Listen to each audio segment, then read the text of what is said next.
감사합니다. 고맙습니다. 여러분, 횡성에 가면 한우가 유명합니다. 강원도 횡성에 제가 한 1년 정도 선교 훈련 받으면서 강원도 안흥이라는 지역에서 지낸 적이 있었는데, 안흥은 찐빵이 유명하고 횡성은 횡성군 안흥면, 여기서 훈련을 받았는데 횡성에는 한우가 유명합니다. 그래서 저도 이제 교회 가는 길에, 평일날은 센터에 있지만 주일날은 이제 지역 교회를 섬기는데, 교회를 가고 이렇게 운전해서 쭉 가다 보면 한우들이 있는데 진짜 클래식 음악이 나오더라고요. 클래식 음악이 나오고 한우 막사가 왜 이렇게 깨끗한지 모르겠어요. 그리고 그 배설물을 주인이 다 치워주고 좋은 이렇게 볏짚 같은 걸로 이렇게 해주고, 사료도 최고급 사료를 줍니다. 주인이 뭐 하려고 그렇게 편안하게 하고 잘 다 치워주고 할까요? 네, 소를 잡아서 자기에게 이익이 남기 때문에 아주 편안하게 클래식 음악도 틀어주고 좋은 사료에 좋은 환경을 만들어줍니다. 주인의 본심은 뭘까요? 주인의 본심은 주인의 주님이 아니라 주인의 본심은 잡아먹으려고, 이익을 위해서 그렇게 잘 해줍니다. 여러분, 우리가 2주 동안 사람의 마음에 대해서 살펴봤습니다. 마음이 부패하다. 아까 장로님 기도했던 것처럼 우리 겉사람은 부패하고 썩어지고 있는데 우리의 영이, 우리의 속사람이 날마다 주님 말씀 앞에 새로워지게 되는 거잖아요. 그런 것처럼 우리가 정말 병들었구나, 병든 자였구나, 세상의 가치에 울고 웃는 거. 그러니까 복음의 주제를 나눌 때 있어서 우리의 마음은 부패하고 병들었지만 하나님의 그런 마음은 무엇인가? 하나님의 본심이 무엇인가? 만약에 하나님이 계속 잘해주는 거예요. 우리 성도님들한테, 집사님, 권사님, 안수 집사님 너무 잘해주셔요. 좋은 거 먹어, 좋은 음악 들어. 근데 하나님의 본심이 우리를 잡아먹는 거면 이거 불안한 거잖아요. 그래서 하나님의 본심을 아는 게 어쩌면 복음을 아는데 굉장히 중요한 주제입니다.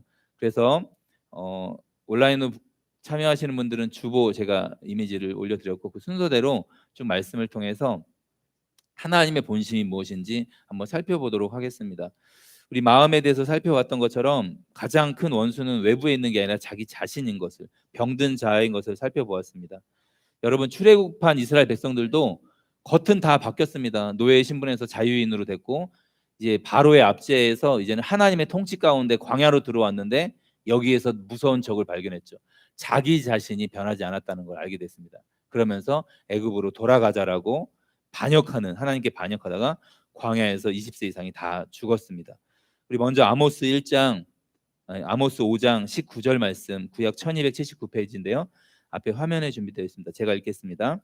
마치 사람이 사자를 피하다가 곰을 만나거나 혹은 집에 들어가서 손을 벽에 대었다가 뱀에게 물린 같도다. 무슨 말이냐면 외부에서 강한 사자, 곰 이런 것들에 정말 운 좋게 피했습니다. 날렵한 사람이었는지 피했습니다.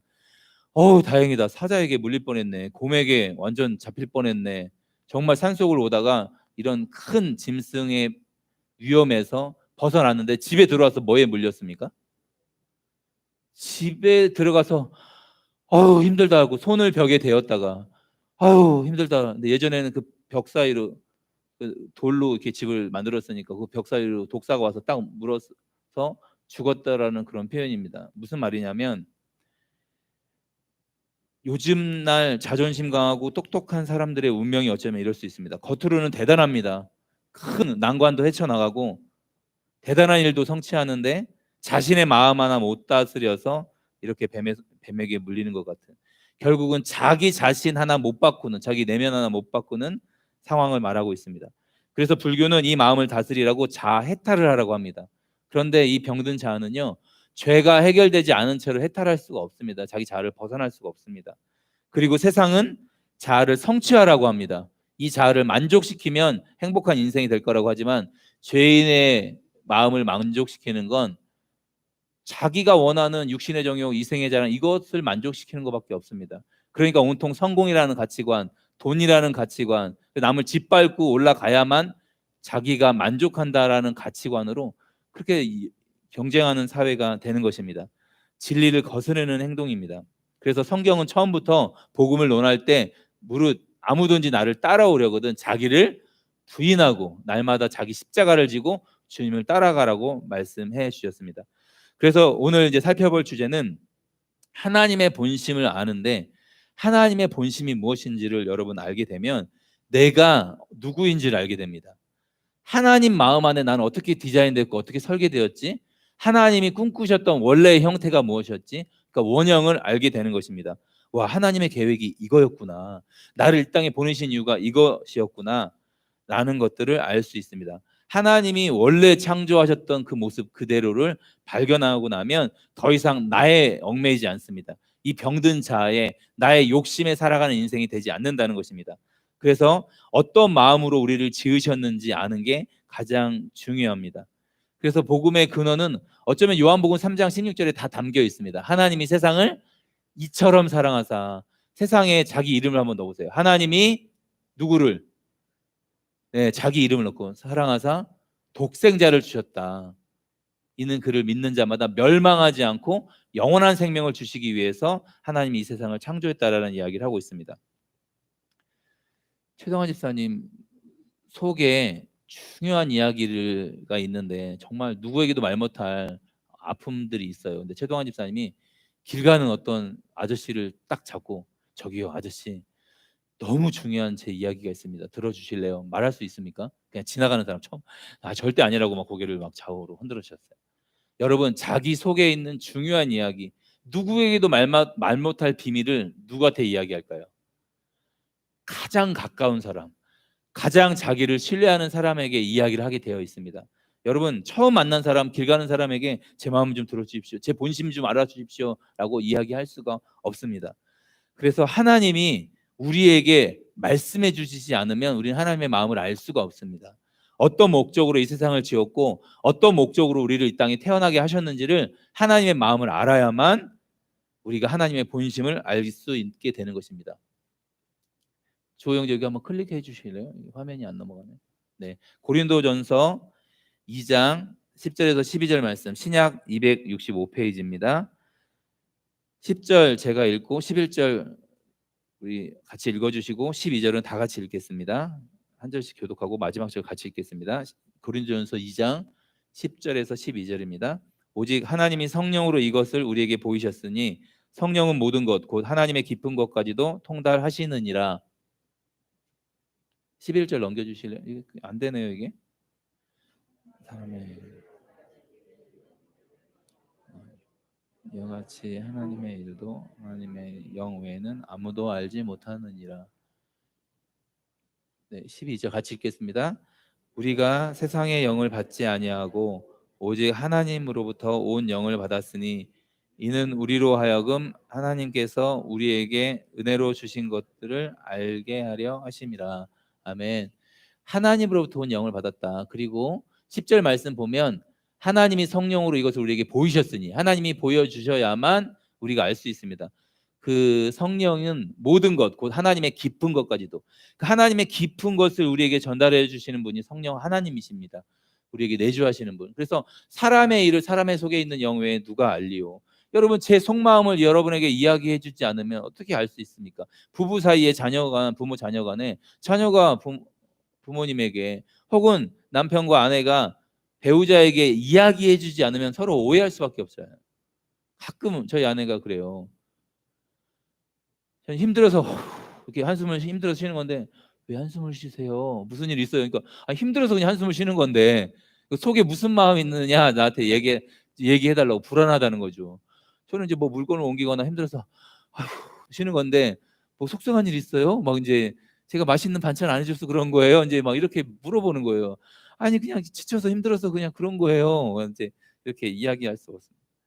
여러분, 그러니까 사람의 속에 있는 영 외에 누가 알겠습니까? 즉 하나님의 깊은 마음을 우리에게 말씀해 주지 않으면 우리를 잡아 먹으려고 하시는 건지, 우리를 사용하려고 하시는 건지, 우리를 사랑해서 보내주신 건지, 아무 목적 없이 정말 우리를 부려먹으려고 이 땅에 만드신 건지 모르잖아요. 그래서 우리는 하나님의 영을 받았다고 말하고 있습니다.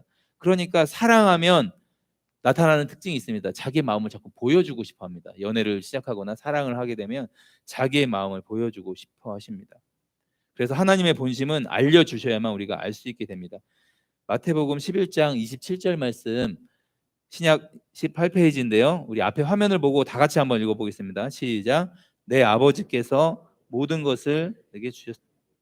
아버지 외에는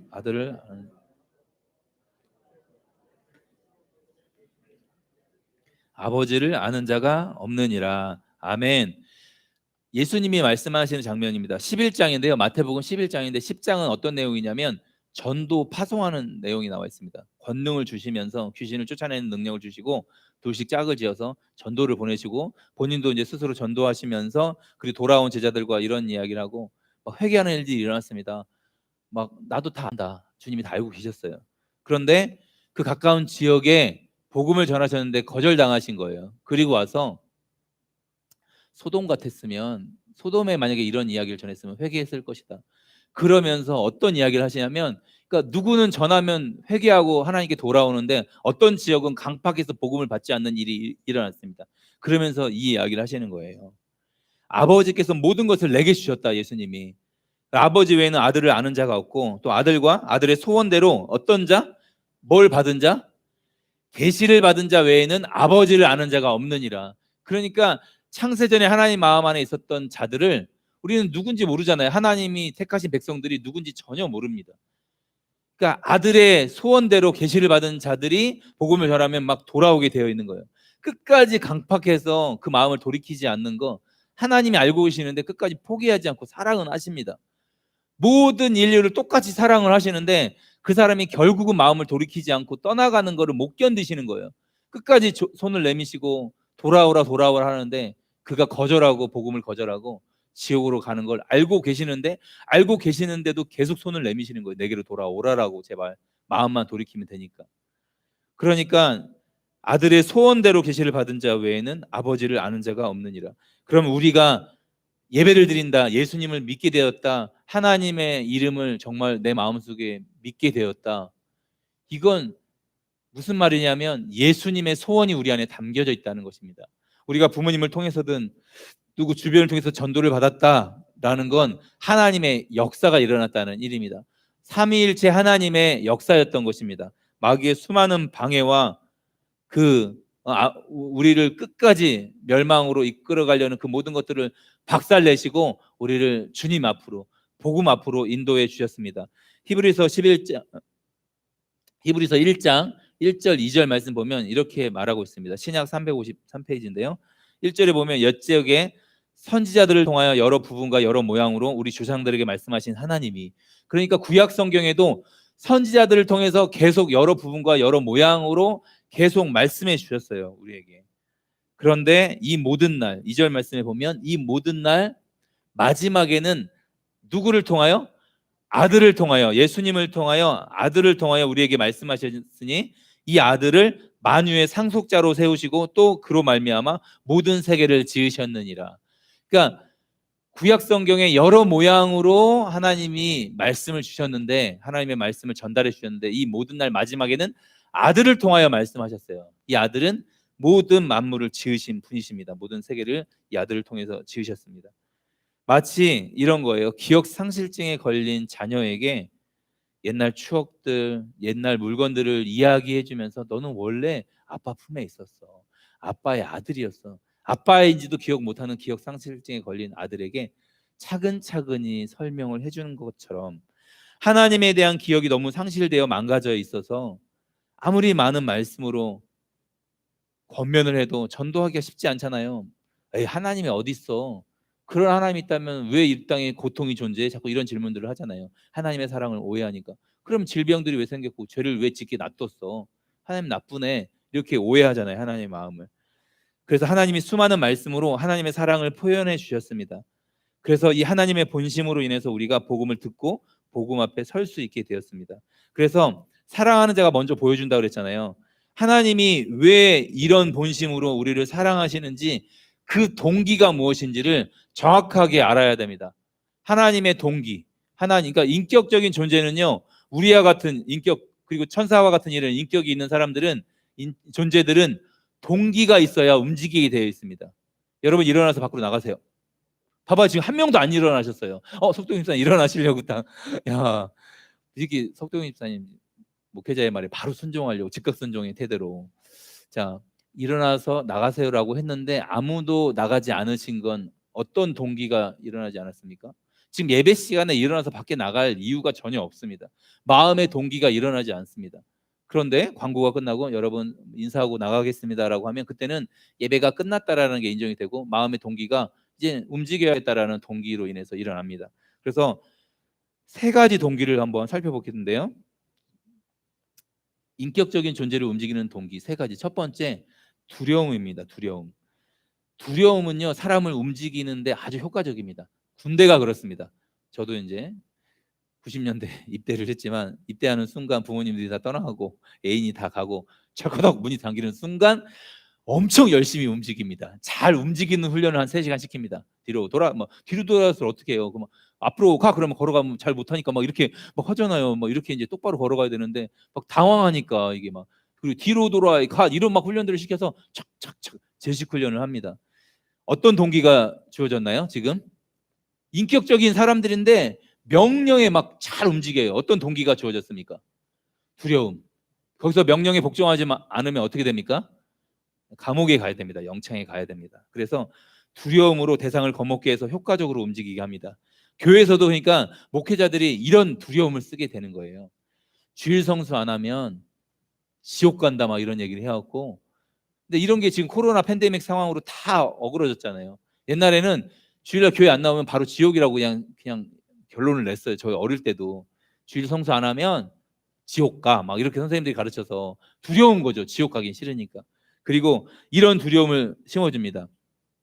저도 이런 분들 정말 싫은데 11조 안 하면 여러분 사업이 쫄딱 망할 거다 막 이런 예화를 또 써서 어떤 장로님이 사업하다가 11조를 떼어 먹었는데 그 11조에 막 100배를 다 잃어버렸다 막 이런 이야기를 슬쩍슬쩍 하면 두려움을 막 11조 차라리 11조 하는 게 싸게 먹히겠다 이렇게 생각하게끔 두렵게 만드는 거예요.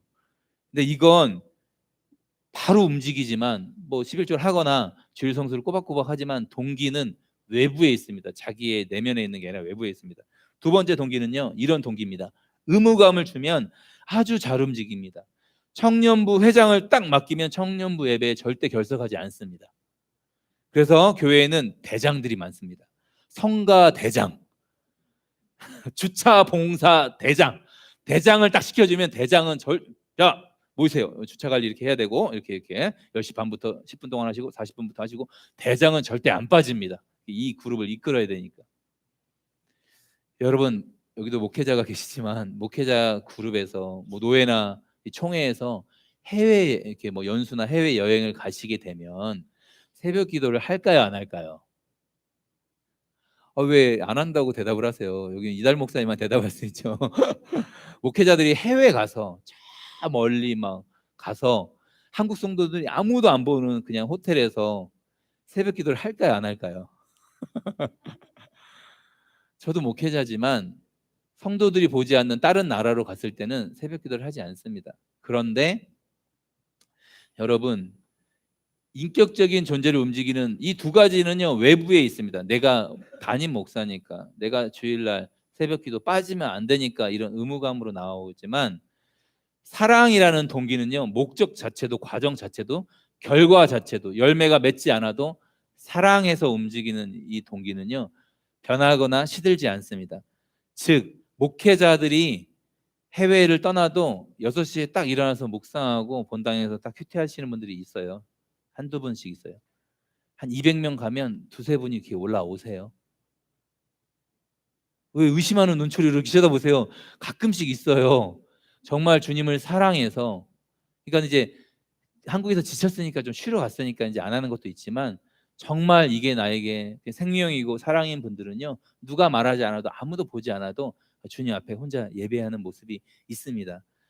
여러분 그래서 사랑은요. 다른 목적 자체가 사랑입니다. 그리고 철저히 자발적입니다. 아이를 낳았는데 아휴 이 아이 내가 먹이지 않으면 굶어 죽으니까 두려움 때문에 밥을 먹일까요? 이유식을 만들어주고 내가 네 엄마니까 내가 밥 준다 처먹어라 이렇게 할까요? 이 아이를 사랑하는 마음으로 그 내부에서 이 동기가 자발적으로 막 너무 이쁜 거예요 이 아이가.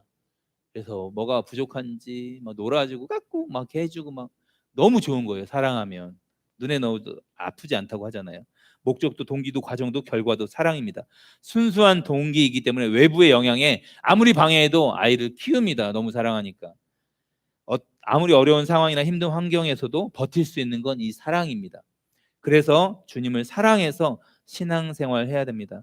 하나님의 본심이 움직이는 동기는 철저하게 사랑이었습니다. 가장 안전한 동기였습니다. 그래서 고린도전서 13장에 보면 모든 것을 견디고 모든 것을 바라고 모든 것을 참는다고 했습니다. 아가서 8장 6절 7절 말씀 같이 한번 읽어보겠습니다. 아가서 8장 6절 7절 구약 966페이지입니다. 6절부터 같이 한번 읽겠습니다. 시작. 너는 나를 도장같이 마음에 품고 도장같이 팔에 두라. 사랑은 죽음같이 강하고 불길같이 일어나니 그 기세가 여호와의 불과 같으니라. 7절 말씀 읽어보겠습니다.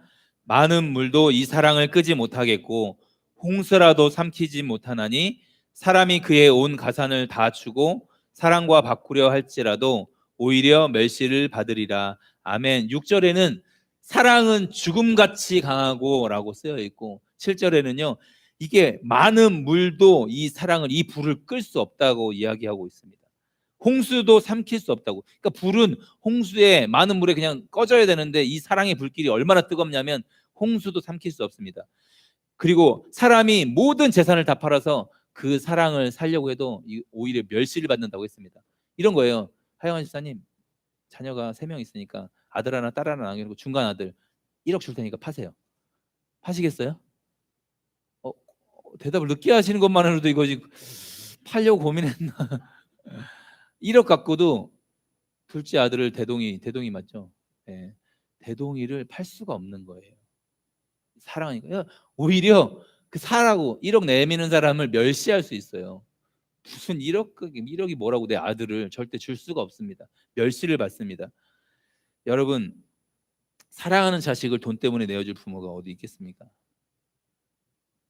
너무 가난해서 저기 지금 동아시아 이런 데 보면은 자녀들을 파는 일들이 일어나죠. 이 죄인이라 얼마나 그 돈 몇십만 원, 몇백만 원의 자녀를 팔 수밖에 없는 그 비참한 환경에 있는 분들도 계시긴 하지만 정상적이라면 말도 안 되는 일입니다.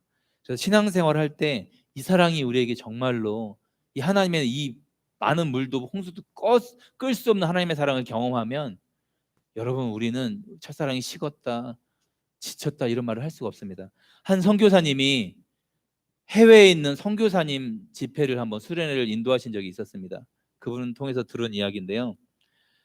다음 날부터 이제 수련회가 시작되는데 기대감. 그 뭐 한 3, 40분밖에 안 모이셨나 봐요. 뭐 큰 집회가 아니라 작은 집회였는데 일주일 동안. 그래서 수련회를 진행하면서 인도하셨던 선교사님이 어떻게 선교 오셨고 어떤 마음으로 이번 수련회 부흥에 참석하셨는지 한 사람씩 이렇게 소감을 나타내라고 했어요. 정리해 보면 이런 거였습니다. 현장 선교사님들이셨는데 아유 주님 사랑해서 선교사 왔고 지금 20년 동안 선교하고 있는데 아유 저 이제 지쳤어요. 너무 힘들어요. 현지인들 막 속이고 후원도 막 줄어들고 너무 그리고 이제는 뭐 수련회 이런 집회 뭐 이런 부흥에 많이 다녔는데 전 별로 기대가 없습니다. 대부분 이런 표현이셨어요. 저 하나님의 사랑이 이제 느껴지지 않습니다. 선교사님들인데 그리고 저 식었습니다. 죽인지 뭔지 모르겠는데 식었대요. 그리고 결정적으로 저 은혜 받을까 봐 이제는 무섭습니다. 두렵습니다. 왜 그러냐면 은혜 받아서 선교 나왔잖아요. 또 은혜 받으면 큰 헌신할까 봐 은혜 받을까 봐 무섭대요. 강사셨던 이 선교사님이 숙소 가서 이제 잠을 자는데 너무 마음이 불편한 거예요. 막 평신도보다 더 못한 거죠. 평신도들은 막 은혜를 사모하잖아요. 한국에서 집회하면.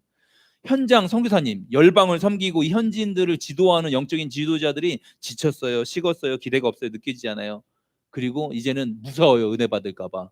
이런 선교사님 사모님들 고백을 듣고 나서 본인도 식어버리셨대요. 막 이 복음에 열정이 있으신 분인데 자고 다음 날 일어나서 이제 큰일 났다 이거. 하나님 말씀에 순종해서 여기까지 왔는데 집회를 해야 되는데 이 마음이 자기도 식어갖고 일으켜지지가 않으니까 이 기대가 없는 사람들 2, 30명 앉혀놓고 내가 무슨 집회를 할 수 있나. 그리고 이제 아침 새벽 기도하고 아침 식사를 하시고 막 기도를 하시다가 이제는 곧 이제 강사님 올라오세요 이제 이렇게 부르기 막 이 압박감에 막 견딜 수 없어. 하나님 도대체 하나님 어떻게 해야 됩니까? 막 제 마음도 일으켜지지가 않고 하나님 어떻게 해야 됩니까? 라고 하는데 그때 뒤통수를 땅 치면서 이 선교사님에게 깨달아지는 게 있었대요. 하나님이 깨닫게 해주신 게 이게 지금 하나님과 선교사님들과의 관계가 막혀서 지금 위기가, 영적인 위기가 있는 건데 지금 누구 편의 위기지? 라는 생각이 드시더래요. 다 인간 편의 문제인 거예요. 선교사님들이 지쳤어요. 선교사님들이 식었어요. 기대가 없어요. 느껴지지 않아요. 은혜 받을까 무서워요. 그런데 만약에 이 위기가 선교사님들이 아니라 하나님 편에 만약에 이런 위기가 오면 어떻게 되지라는 생각이 갑자기 들더래요. 아니 그럴 수 있잖아요. 하나님이 하영아, 하나님이 오늘 갑자기 장난도 아니고 나타나셔갖고 야, 내가 너를 창세전부터 사랑해왔고 너를 이 땅에서 40몇 년 동안 키우면서 사랑해주고 또 사랑하고 사랑하려고 하는데 이제는 지쳤다. 야, 너 또 나에게 반역하고 또 죄짓고 떠나가는 널 보면서 내가 지쳤다. 그러면 하나님이 장난이 아니라 그렇게 말씀하시면 하영아 집사님 뭐라고 말씀하실 거예요? 하나님에게 너 이제 지쳤어. 너에 대한 사랑이 느껴지지 않아. 뭐라고 대답하시겠어요? 만약 하나님이 그럴 말을 하실 분이 절대 아니지만 그럴 가능성이 없지만 만약에 그런다면 최은혜 원사님 만약에 하나님이 그러시면 느껴지지 않는다. 이제는 나 이제 지쳤다. 이제 너에게 사랑 주는 거 이제는 진짜 짜증난다. 막 이렇게 하시면 어떻게 하겠어요? 하나님 이해합니다. 아까 전에 작은 말로 권사님이 잘못했어요. 막 이런 얘기 하셨거든요. 그렇죠? 예, 따님이 그래요. 잘못했어요. 그래 잘못한 거 내가 평생 그렇게 잘못을 용서해주고 또 용서해줬는데 또 잘못하잖아. 그러니까 난 이제 관계 끊겠다고 식었다고. 하나님이 이럴 가능성이 있을까요? 이럴 가능성이 만약 0.000000001%라도 있으면 교회는요 존재할 이유가 없습니다. 하나님은 영원히 변하지 않으시는 분이십니다. 시건치 않으시는 분이십니다. 할렐루야. 우리를 사랑한다고 해놓고 아유 나중에는 사랑 안 한다, 지쳤다 이렇게 말할 분이 아니십니다. 그러니까 교회에게 소망이 있는 것입니다. 여러분 사실은 그런데 이런 말을 하나님 편에서 해야 되는 게 맞죠. 내가 지쳤다, 내가 힘들다, 그런데 늘 인간 편에서 지쳤다, 식었다, 느껴지지 않는다, 짜증난다 막 이런 말을 인간 편에서 하는 거예요. 여러분 아무리 배신하고 반역하고 떠나도 하나님의 변함없는 사랑이 지금 여기까지 2021년까지 왔습니다. 영원전부터, 창세전부터 역사 내내 우리를 얼마나 신실하게 사랑해 오셨는지 그 사랑은 변하지 않습니다. 이쯤 되면 포기하시겠지라고 할 때 하나님의 사랑이 더 불길같이 타올랐습니다. 이때는 끝장내시겠다라고 했을 때 그때마다 하나님의 사랑이 더 빛났습니다. 여러분 창세기 3장 15절에 보면 여자의 후손을 약속해 주십니다. 그 완전한 죄가 없었던 완전한 에덴 동산에서 하나님이 모든 것을 다스리게 했던 그곳에서 하나님처럼 되려고 했던 아담과 하와에게 그냥 끝내버릴 수 있잖아요. 야, 나 새로운 인류를 다시 시작하겠다. 너 진짜 짜증난다. 그냥 다 영원한 멸망으로 쳐놓고 다시 인류를 시작해도 되는 하나님이신데 그때 복음을 선포하십니다. 선악과 범죄했는데. 그리고 창세기 6장에 보면 모든 세상의 죄악이 관영할 때 역사를 끝내도 되시는데 노아의 홍수로 노아 식구 8명을 끄집어내서 기회를 주십니다. 그리고 11장에 보면 바벨탑을 쌓으며 또 반역하는 인간들을 다 끝내고 역사를 마무리해도 되는데 그때 아브라함을 뽑아내셔 한 민족을 또 만드십니다. 하나님의 택한 민족을. 여러분 애굽의 노예였던 백성들을 하나님이 끄집어내 주십니다. 그냥 노예로 그냥 평생 거기서 이스라엘 백성들은 이제 흔적도 없이 그냥 노예만 몇천 년 하다가 끝날 그 백성들을 하나님이 약속하셨기 때문에 아브라함을 통해서 약속하셨기 때문에 끄집어내십니다. 구약 내내 우상 숭배하면서 하나님을 반역하는데 계속해서 선지자들을 보내면서 돌이키라, 여호와께로 돌아가자라고 말씀해 주십니다. 여러분 이게 성경 이야기인데 우리의 내면하고 똑같잖아요. 하나님이 은혜 주시면 또 내 원하는 대로 살아가다가 또 망하고 또 회개하고 돌아오면 또 받아주시고 이게 계속 반복되잖아요. 여러분 이때 호세아 이야기가 성경 한복판에 있습니다. 여로보암 2세 때 북이스라엘 여로보암 2세, 이제 이스라엘이 거의 북이스라엘 멸망으로 치닫고 있을 때 하나님이 정말 희한한 건 경제 부흥을 주십니다. 거의 솔로몬 때처럼 강한 나라가 되게 하십니다. 여로보암 2세 때 가장 음란하고 타락하여 우상 숭배가 가득하게 됩니다. 어쩌면 이 시대랑 너무 닮아 있어요. 하나님께 떠나고 그냥 가나안 성도들이 너무나 많고 교회는 변질돼 가고 있는데 하나님이 경제를 부흥시켜 주세요. 미국도 그렇고 크리스찬 나라들이 경제가 막 부흥됩니다. 근데 변질돼 가기 시작합니다. 마찬가지일 때 하나님이 호세아 선지자를 하나님 부르십니다. 그리고 호세아에게 이런 이야기를 하십니다. 너 장가가라. 그래서 어떤 선지자는 결혼도 하지 말라 그래요. 어떤 사람 선지자는 아내가 죽어도 울지 말라고 하는데 갑자기 호세아는 야 호세아야 장가가, 그러면서 그 바쁘신 하나님이 중매를 쓰십니다. 내가 여자 하나 받았어. 고멜이야. 고멜 히브리어로 완성이라는 뜻입니다. 타락의 완성, 부패의 완성. 그러니까 노는 여자였어요. 몸을 파는 여자였습니다. 그러니까 목회자랑 전혀 어울리지 않는 커플인데 최종은 순종밖에 없으니까 결혼했습니다. 그런데 자기 버릇 남에게 못 준다고 결혼하고 얼마 안 돼서 뻑꾹 뻑꾹 울리더니 갑자기 아내가 사라진 거예요. 그리고 이제 뭐 며칠인지 몇 주 만에 돌아왔는데 배가 이렇게 부른 채로 돌아왔습니다. 몇 개월 만에 돌아왔는데 동네 건날들을 뻑꾹 한 게 이제 뻑꾹이 나오라는 신호잖아요. 그래갖고 다른 남자의 씨를 배에서 낳습니다. 근데 키웠어요. 키우래요 하나님이. 그리고 몸조리 좀 하나 싶더니 다시 뻑꾹 뻑꾹 하더니 또 집 나가서 다른 남자의 씨를 또 받아왔습니다. 이걸 3번을 반복했습니다. 집사님 아내가 이러면은 아내 받아주시겠어요? 다른 남자의 씨를 받아 3명을 낳았어요. 같이 살겠습니까? 집사님 앞에 계셔서 죄송해요. 못 살죠. 못 살죠. 민호 형 지금 결혼했는데 만약에 자기 부인 있는데 내 아이 키우고 있는데 갑자기 다른 남자 씨를 받아왔어요. 같이 살겠어요? 못 살겠대요. 저도 이 설교 준비하면서 생각해 보는데 저는 살 수 있을 것 같아요. 당사자가 쳐다보고 있어서 이렇게 저는 살 수 있을 것 같아요. 받아줘야죠. 하나님의 영원한 사랑으로 받아주긴 할 거예요. 여러분 그런데 하나님이 그리고 어느 날은 새 아이 그 갓난아기 셋을 키우고 있는데 어느 날은 뻐꾸기 잡놈하고 집에 돈 될 만한 거 다 쓸어갖고 야반도주 해버렸습니다. 다른 남자 씨 새 아이만 남아있고 호세아 무너진 이 남편 마음에 하나님이 어느 날 찾아오셨어요. 호세아야 무섭죠 이제. 또 무슨 말씀 하시려고 그러나 순종밖에 없으니까. 네 아내 고멜이 지금 인시매매 시장에 왔다 저기저기서 그 남자에게 팔려갖고 여기저기서 몸을 팔다가 이제는 거의 쓸모없게 돼서 인시매매 시장에 나왔는데 보리 한 호멜반 은 15냥 합치면 은 30냥 예수님의 가격하고 똑같은 30냥에 나와 있는 거예요. 네가 값을 지불하고 그를 데리고 오라고 해요.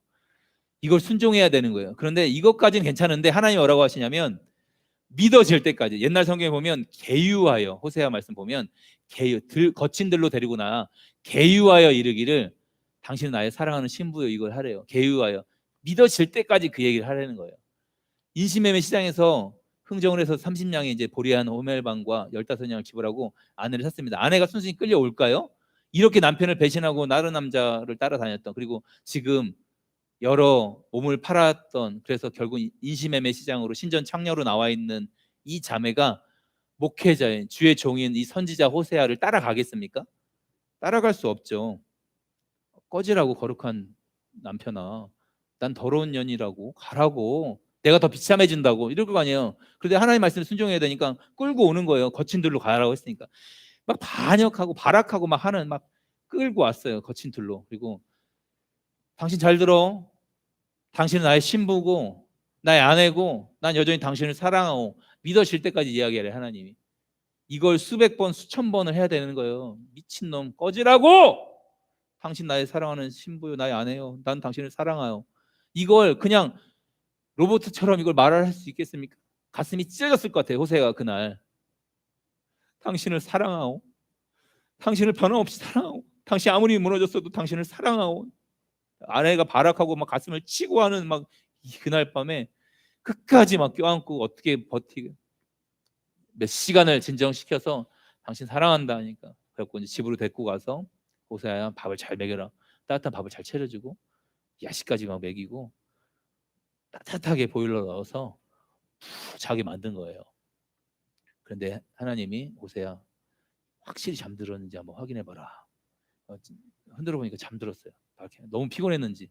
그러면 이불을 얼굴에 탁 덮고 네가 엉덩이로 깔아 뭉개고 이렇게 막 버부적 움직여도 숨을 막 끊어버려라 하나님이. 그래갖고 그 이불채로 동동 말아갖고 저기 막 불태우는 불태우는 곳에 뼈도 안 남을 채로 확 다 태워버려라. 너를 배신하고 떠나간 이 자매를 태워버려라. 이렇게 성경이 쓰여 있으면 편하겠어요 이해하기.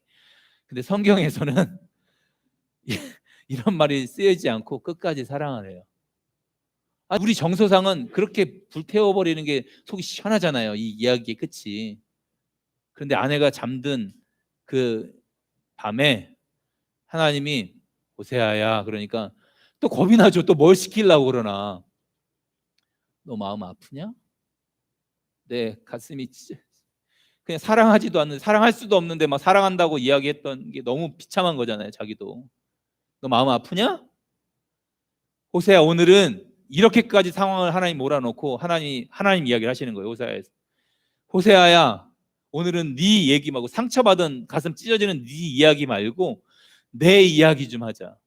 내가 고멜과 같이 너를 떠나는 것처럼 이스라엘 백성들을 내가 사랑하고 내가 신부로 삼아와도, 내가 시내산에서 언약을 맺고 내가 신부로 삼아와도 나를 반역하고 나를 떠난 것이 너처럼 세네 번이 아니라 수천 번, 수만 번, 수억만 번 나를 배신하고 떠나는데 그들을 향한 내 사랑을 멈출 수가 없다, 호세아야.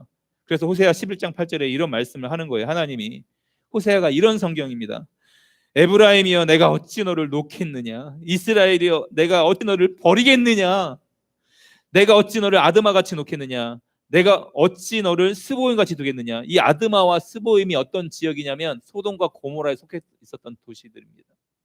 내가 소돔과 고모라처럼 이 불심판으로 어떻게 너 이스라엘을 심판할 수 있겠느냐 하면서 이 말씀을 하시는 거예요. 내 마음이 내 속에서 돌이키어 나의 긍휼이 온전히 불붙듯 하도다. 내가 너를 사랑하고 너를 용서해주고 싶은 마음이 내 속에서 불타오르고 있다.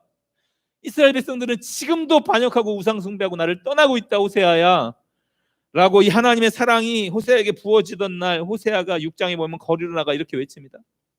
오라, 우리가 여호와께로 돌아가자, 이런 말을 외치는 거예요. 호세아 6장 1절에서 3절에 이 말씀입니다. 이스라엘아, 내 하나님 여호와께로 돌아오라. 우리 여호와께서 우리를 찢으셨으나 도로 낫게 해주실 것이요, 우리를 치셨으나 싸매어 주실 것이다. 우리가 여호와를 알자, 힘써 여호와를 알자. 그의 나오심은 새벽 빛같이 일정하다라는 걸, 여호와께로 돌아가자라고 외치는데 아무도 돌아오지 않아요. 우상이 너무 좋으니까, 그 음란함들이 너무 좋으니까 절대 하나님께로 돌아오지 않습니다. 끝없이 배신하는 백성들을 저버리지 않는 남편 하나님의 이야기를 호세아가 하고 있습니다. 호세아, 여호수와 똑같은 말입니다. 구원자라는, 예수, 헬라어로는 예수스. 호세아, 여호수와 예수 똑같은 말입니다. 구원자, 메시아라는 말입니다. 그러니까 호세아 이야기는요, 예수 그리스도의 신랑 되신 예수 그리스도가 끝없이 배신하고 떠나는 고멜과 같은 타락하고 부패한 우리의 심령 가운데 찾아오셔서 끊임없이 우리를 사랑한다, 믿어질 때까지 사랑한다라는 이야기가 호세아의 이 복음이 담겨져 있는 것입니다. 스바냐 3장 17절 우리 노래로 한번 불러볼까요? 한번 넘겨주실래요? 조영재님 또 안 넘어가네요. 아까 몇 페이지라고 했죠? 146쪽이라고 합니다. 우리 한 번만 1절만 한번 불러보겠습니다. 140. 우리 복음송가 146절 6번 1절만 한번 불러보도록 하겠습니다.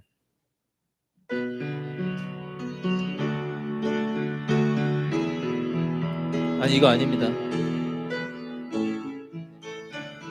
너의 하나님 여호와가 너의 가운데 계시니 그는 구원을 베푸실 전능자 전능자시라. 그가 너로 인하여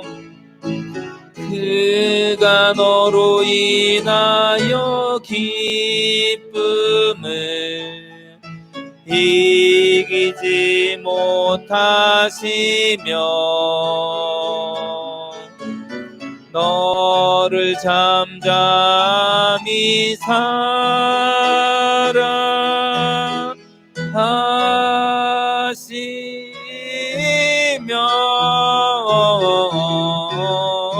즐거이 부르며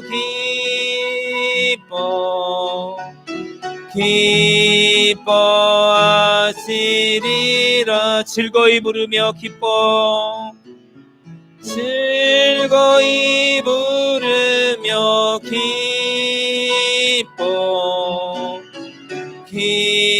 기뻐하시리라.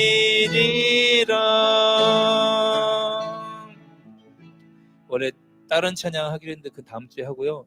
스바냐 3장 다시 한번 보도록 하겠습니다. 17절 말씀 보면 우리 찬양으로 고백했던 것처럼 너로 말미암아 즐거이 부르며 기뻐하시리라.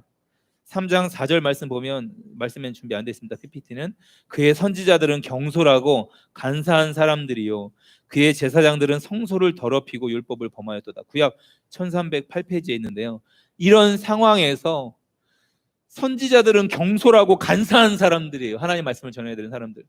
3장 4절에 보면 그의 제사장들은 성소를, 예배드려야 되는 성소를 더럽히고 율법을 범하였도다. 하나님의 말씀을 범하고 있습니다. 성소를 더럽히고 있습니다. 완전 다 망해가는 이스라엘 백성들을 향해서, 고멜과 같은 이들을 향해서 하나님이 뭐라고 하시면 너의 하나님 여호와가 너의 가운데 계시니 그는 구원을 베푸실 전능자이시라. 그가 너로 말미암아 기쁨을 이기지 못하시며. 이렇게 타락해 있는 백성들을 향해서 기쁨을 이기지 못하시는 거예요. 너를 참잠히 사랑하시며 너로 말미암아 즐거이 부르며 기뻐하시리라. 이건 하나님의 믿음의 고백입니다. 이렇게 제사장들도 선지자들도 온 백성도 타락해 하나님을 반역하고 우상 숭배하고 바알과 아사를 따라 떠나가는데 하나님이 스스로 노래 부르시는 거예요. 너로 말미암아 난 기쁨을 이길 수 없다. 너를 참잠히 내가 사랑하고 있다. 여러분, 복음은 다른 이야기가 아니라요, 이 이야기입니다. 제가 10년 전에 이 복음 앞에 서게 되었을 때 3번 유산을 경험하고 사역에 실패해서 사역지도 없었습니다. 그리고 제 스스로 죄악에 무너져서 그냥 누구에게도 말 못한 비참한 상황에서 그냥 우울증 걸려 있고 아무 소망도 없는 저에게 하나님이 그날 그 집회를 통해서 이 말씀을 해주셨어요. 내가 너를 잠잠히 사랑하고 있다.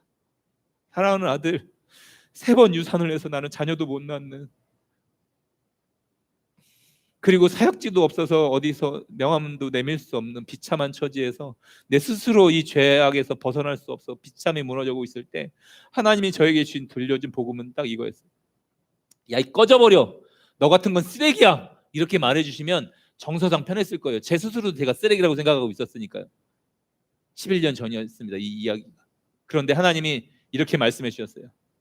사랑하는 정주야, 너 지금 비참하고 열매도 없고 사역도 못하고 아이도 3번 유산하고 너 고통 가운데 너 스스로 너 용서할 수 없어서 무너져 있을 그때, 너 사역 잘하고 세배 부흥시키고 사람들한테 인정받을 때 그때 내 아들이었어. 근데 똑똑히 들어도 정주, 너 지금 비참하고 무너져 있고 너 스스로 이 죄에서 벗어날 수 없고 비참하게 무너져 있고 사람들에게 지탄을 받고 사역도 다 무너지고 네 스스로 너를 용서할 수 없다고 했을 그때 나 하나님의 이름으로 너에게 말한다. 그땐 더욱 내 아들이야. 내가 너를 잠잠히 사랑하고 있어. 너를 향한 내 사랑을 내가 멈출 수가 없어 라고 이야기했을 때 그때 제가 하나님께 고백했던 그 고백이 이거였어요. 하나님, 저 아무것도 없어도 하나님이면 충분합니다. 그러면서 저희 가정이 하나님 앞에서 그냥 정직하게 살기로 결정하기 시작했어요. 어떤 세상의 가치가 아니라 저 하나님을 소유하고 싶습니다. 저 하나님만 갖고 싶습니다. 저희 가정은 종신보험, 의료 실비 다 정리하고 아무것도 없고 그냥 하나님 한 분 바라보고 살자라는 가치로 부족하지만 11년, 12년째 살고 있습니다. 하나님 우리의 도움이시고 우리의 방패신 거 그냥 문자가 아니라 실제로 우리 가정의 주인이시고, 그래서 저는 10년 동안 선교 훈련을 했기 때문에 당연히 선교지도 많이 왔다 갔다 했고 선교사로 나갈 줄 알았습니다. 이런 목회의 그림은 아무것도 그리지 않았는데 하나님이 그냥 말씀하시면 순종하는 것밖에 없으니까 하나님의 뜻 가운데 교회를 오게 된 것입니다. 이 시간 함께 기도했으면 좋겠는데요. 먼저는 하나님 부족하고 연약하고 정말 하나님 앞에 타락한 나를 포기하지 않아 주셔서 주님 너무 감사합니다. 그리고 지금 더욱 내 아들이며 더욱 내 딸이라고 해주셔서 주님 너무나 감사합니다. 여러분 큰 목소리 아닌데 상관없습니다. 그냥 잠잠히 하나님 앞에